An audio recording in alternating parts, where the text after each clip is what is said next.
Nelson Mandela long walk to freedom ये Nelson Mandela की खुद की ऑटोबायोग्राफी है जो उन्होंने खुद लिखी है। और ये जो चैप्टर है तुम्हारा लॉन्ग वॉक टू फ्रीडम से लिया हुआ एक छोटा सा पार्ट है। सबसे पहले हम ये जान लेते हैं कि ये नेल्सन मंडेला है कौन। इसके लिए तुम्हें साउथ अफ्रीका की एक छोटी सी कहानी सुननी पड़ेगी। दरअसल साउथ अफ्रीका में अपार्थाइड सिस्टम चलता था जिसके अकॉर्डिंग व्हाइट और नॉन व्हाइट के बीच में डिस्क्रिमिनेशन होता था, भेदभाव होता था, काले गोरों में फर्क किया जाता था। जो नॉन व्हाइट लोग हैं वो न तो व्हाइट के एरिया में जा सकते हैं न उनके साथ काम कर सकते हैं। यहाँ तक कि पब्लिक फैसिलिटीज भी अलग अलग थी दोनों की। व्हाइट के लिए काफी अच्छा पब्लिक फैसिलिटी था और नॉन व्हाइट लोगों के लिए बदतर से बदतर पब्लिक फैसिलिटी दी जाती थी गवर्नमेंट द्वारा। साउथ अफ्रीका में ना नॉन व्हाइट की कुत्तों की जैसी जिंदगी थी, ढंग से खाना भी नहीं खा पाते थे वो लोग। मतलब इतना ज्यादा छुआछूत था कि मत ही पूछो। जैसे हमारे यहाँ छोटे जात और नीचे जात में भेदभाव किया जाता है वैसे ही वहाँ किया जाता था। और सबसे वाहियात बात क्या है पता है तुमको? वो अपने हक के लिए लड़ भी नहीं सकते थे, आवाज भी नहीं उठा सकते थे। अगर किसी ने आवाज उठाने की जुर्रत की तो पुलिस उनको मार मार कर जेल में बंद कर देती थी। लोग इस अन्याय से बहुत ही ज्यादा परेशान थे, तकलीफ में थे। तभी नेल्सन मंडेला ने आवाज उठाई, लेकिन उनको भी मार पीट कर जेल में बंद कर दिया गया 1964 में। और 27 साल जेल में काटने के बाद 1990 में उन्हें रिहा किया गया। और फाइनली 1994 में डेमोक्रेटिक इलेक्शन हुआ जिसमें उनकी पार्टी और वो जीत गए।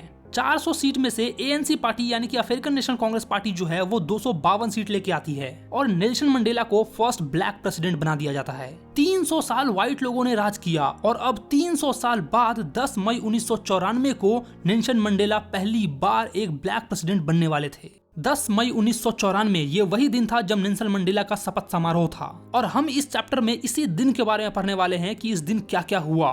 नेल्सन मंडेला बताते हैं कि 10 मई का दिन बहुत ही ब्राइट और क्लियर दिन था। पिछले कुछ दिनों से मैं देश विदेश से आए हुए नेताओं और सम्मानित व्यक्तियों से घिरा हुआ था क्योंकि वो लोग मुझे बधाइयां दे रहे थे। हमारी ANC पार्टी जीत गई थी और 300 साल बाद पहली बार किसी काले का राज होने वाला था इस साउथ अफ्रीका पे। 10 मई 1994 के दिन साउथ अफ्रीका के भूमि पर इंटरनेशनल लीडर्स का एक बड़ा जमावड़ा था। देश विदेश से नेता, अभिनेता, दर्शक और बहुत सारे लोग आए हुए थे। हर कलर के लोग, काले, गोरे, लाल, उजरी, गोराई, सब तरह के कलर के लोग आए हुए थे।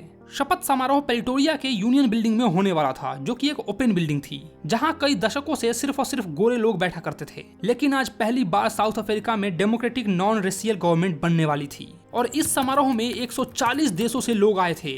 लगभग 1 लाख लोग थे। औरत, मर्द, बच्चे, बूढ़े, काले, गोरे, लाल, पीले, हर तरह के लोग थे। ये सब किसी इंद्रधनुष की तरह लग रहा था जिसमें हर तरह के रंग भरे होते हैं। उस पतझड़ के प्यारे से मौसम में मेरी बेटी जेनेनिया मेरे साथ थी। मंच पे सबसे पहले मिस्टर डी क्लर्क ने सेकंड डिप्टी प्रेसिडेंट का शपथ लिया।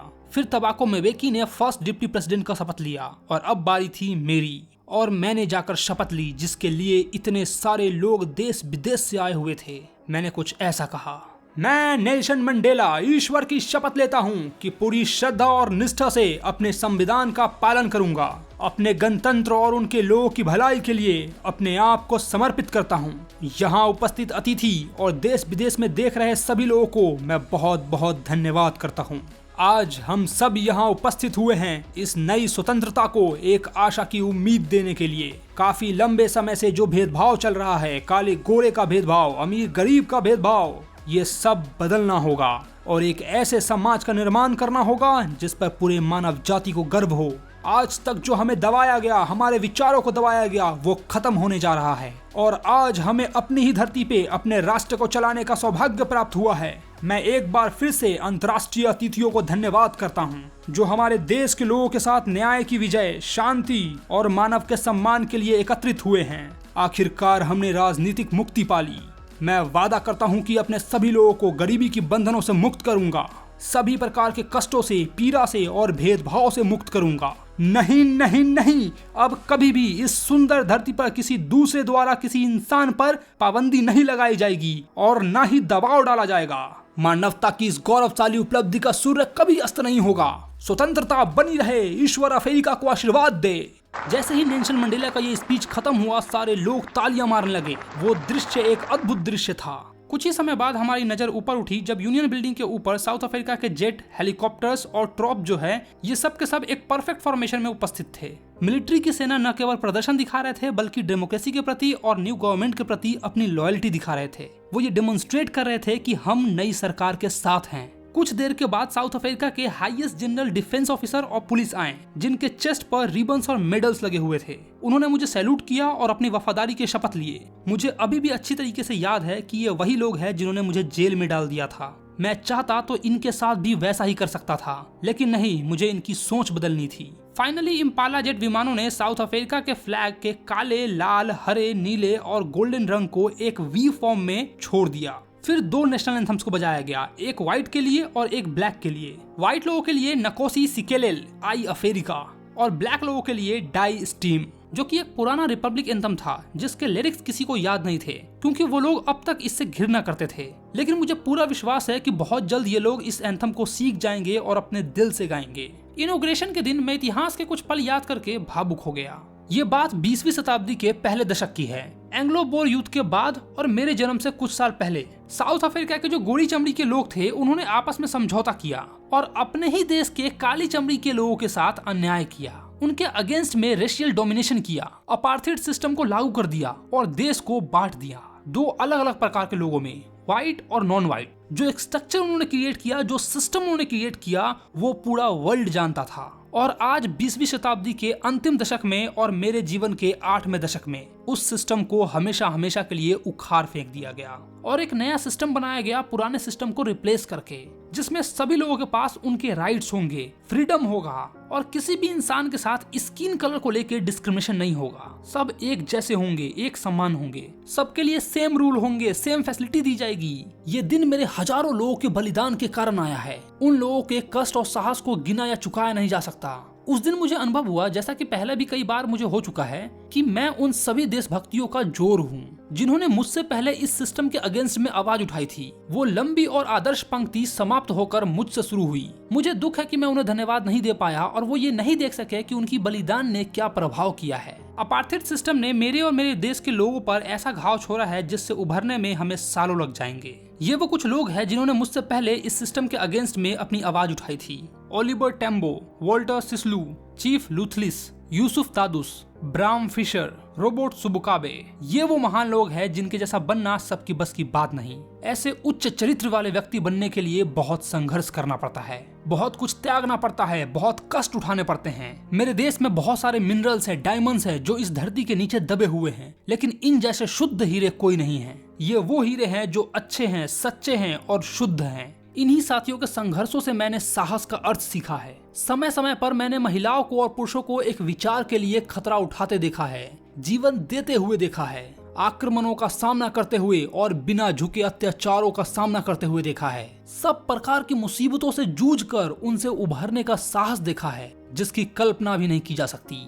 मैंने ये सीखा है कि साहस का मतलब डर को भगाना नहीं बल्कि उस पे जीत पाना है। वैसे भी साहसी व्यक्ति वो नहीं होते हैं जो डरते नहीं हैं, बल्कि वो होते हैं जो उस डर पर विजय पाते हैं। कोई भी व्यक्ति जन्म से भेदभाव करना नहीं सीख जाता है, उसे घृणा सिखाई जाती है, उसे हेट करना सिखाया जाता है। और अगर उसे हेट करना सिखाया जा सकता है तो उसे लव करना भी तो सिखाया जा सकता है ना, क्योंकि किसी भी इंसान के अंदर प्यार तो नेचुरली आता है। हेट तो हमें सिखाना पड़ता है कि इसे घृणा करो, लेकिन प्यार तो अपने आप आता है भाई। यहाँ तक कि जब मैं जेल में था तो वो लोग मुझ पे और मेरे साथियों पे बहुत अत्याचार करते थे, अपनी अंतिम सीमा पार कर जाते थे, लेकिन फिर उसी में से एक गार्ड के अंदर मानवता की एक चमक दिखाई देती। शायद कुछ सेकंड्स के लिए दिखाई देती थी, लेकिन वो भी मेरे लिए काफी थी। मुझे आगे बढ़ने के लिए, प्रोत्साहित करने के लिए वो काफी था। मनुष्य की अच्छाई एक ज्वाला की तरह है जिसे छिपाया तो जा सकता है लेकिन दबाया नहीं जा सकता है। किसी न किसी दिन वो उभर के आएगा ही आएगा। जीवन में हर एक इंसान के पास 2 ऑब्लिगेशंस होती हैं, 2 तरह के कर्तव्य होते हैं, दायित्व होते हैं। पहला अपने परिवार के प्रति, अपने माता पिता के प्रति, पत्नी के प्रति, बच्चों के प्रति, और दूसरा अपने देश के प्रति, अपने समाज के प्रति, अपने लोगों के प्रति। हर एक व्यक्ति ये कर्तव्य अपने अपने अकॉर्डिंगली निभाता है, लेकिन साउथ अफ्रीका जैसे देश में मेरे जैसे जन्म और रंग वाले व्यक्ति के लिए यह असंभव था। साउथ अफ्रीका में यदि कोई नॉन व्हाइट इंसान आराम से जीना चाहे तो उसे जीने नहीं दिया जाता था, उन्हें मारा पीटा जाता और एकदम अलग कर दिया जाता, आइसोलेट कर दिया जाता था। साउथ अफ्रीका में यदि कोई अपने देश के प्रति अपने कर्तव्य को पूरा करने की कोशिश करता तो उसे घर से निकाल दिया जाता, उसे एक विरोधी साबित कर दिया जाता और जेल में डाल दिया जाता। शुरुआत में मैंने भी अपने देश को, अपने समाज को, अपने लोगों को एक परिवार माना, लेकिन अपने ही लोगों की सेवा के प्रयास में न तो मैं एक अच्छा बाप बन पाया, न एक अच्छा बेटा बन पाया, न एक अच्छा पति बन पाया और न ही एक अच्छा भाई बन पाया। मैंने देश के लिए, देश के लोगों के लिए बहुत कुछ कर दिया, लेकिन अपने परिवार के लिए कुछ नहीं कर पाया। मैं अपने परिवार के कर्तव्य नहीं निभा पाया। ऐसा नहीं है कि मुझे जन्म से ही स्वतंत्रता की बहुत भूख थी। जब मैंने जन्म लिया तब तो मैं हर चीज के लिए स्वतंत्र था। मैं अपने माँ के झोपड़ी के पास खेत में दौड़ने के लिए स्वतंत्र था, अपने गांव से बाहर वाली नदी में तैरने के लिए स्वतंत्र था, तारों के नीचे रात में मकई को भूनने के लिए स्वतंत्र था, धीरे चलने वाले बैलों की सवारी करने के लिए भी स्वतंत्र था। जब तक मैंने अपने पिता की आज्ञा का पालन किया और अपने कबीले की प्रार्थनाओं का पालन किया, मुझे भगवान से या उन लोगों से या कानून से किसी भी चीज से परेशानी नहीं थी। लेकिन जब मुझे पता चला कि बचपन की जितनी आजादी थी वो तो बस एक मेरा भ्रम था। जब मैं बड़ा हुआ तो मुझे पता चला कि एक युवा के रूप में मेरी स्वतंत्रता तो पहले ही छीनी जा चुकी है। तब मुझे इसकी भूख जगी। पहले एक विद्यार्थी के रूप में मैं केवल अपने लिए स्वतंत्रता चाहता था। रात में बाहर जाने की स्वतंत्रता, जो चाहूं वो पढ़ सकूं इसकी स्वतंत्रता, जहां चाहूं वहां पढ़ सकूं इसकी स्वतंत्रता, बाद में जोहानिसबर्ग में आधारभूत और सम्मानित होने की स्वतंत्रता, जीवन में कमाने की स्वतंत्रता, विवाह करने पे स्वतंत्रता, परिवार पाने और मेरे जीवन में बाधाएं न आए इसकी स्वतंत्रता चाहता था। लेकिन धीरे धीरे मैंने देखा कि केवल मैं ही नहीं बल्कि मेरे भाई बहन भी स्वतंत्र नहीं है। बल्कि मेरे भाई बहन ही नहीं, मेरे जैसे दिखने वाली हर इंसान की स्वतंत्रता छीन ली गई है। तब मेरी भूख और बढ़ी। तब जाकर मैंने African national Congress party join किया, ANC पार्टी, मेरी पार्टी, मेरे लोगों द्वारा बनाई गई पार्टी।